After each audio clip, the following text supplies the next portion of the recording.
Is mis sé Emmeline Searson agus Tom ag obair san Ryan Códachas in Ollscoil Limní agus tá lánsa gom sa tangacha tá Francais gom agus Spáinis agus Tom ag fáil am an Gaeilge.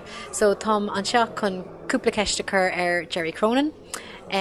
Jerry, cén postá go san Ollscoil? Tá mór banistóir in san an Ryan Códachas. So Jerry, cén sais ceol had níon leat?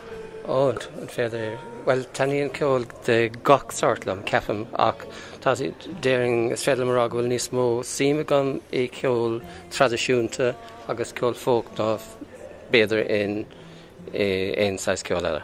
Okay. Agus an had níon leat dul go dtí ceolcurm? Am go ham.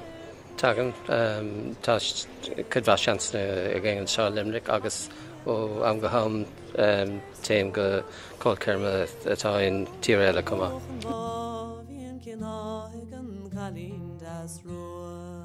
Cén áit is fearlat I Gcathair Limní? I Gcathair Limní. Well, téim go dtí go an marcéad gach eile saharn agus den sé sin go múlam. Téim seach go dtí an baile timppla 9 o'clock ar maidin.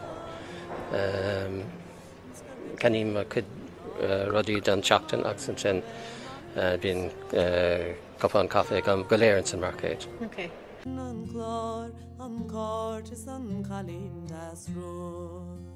Cén tír is fearlat sa domhan? Tá sé san Jackar.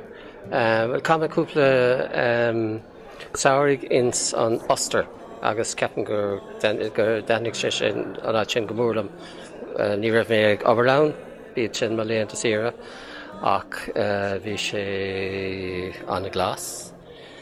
Bhí mé cumé chudála sús ins na bailte beaga Tyrol agus in Corinthia náit na mar sin agus ní raibh mórán le dhéanamh seachas dá le siúl dá le drapadóireacht ní raibh lean diversions an le lína hí ach bhí sé anna simúil, anna ciún agus bhí sé anna éasca dul eis go dtí an náisiúr. Okay. Jerry, an cócra maithú? Is cócra úntachna. Se,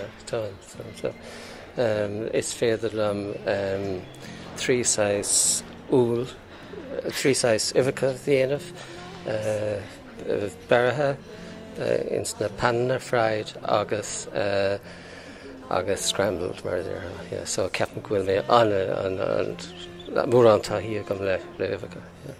Gur míle maith go Jerry bhí sin cúntaach. Fáil treo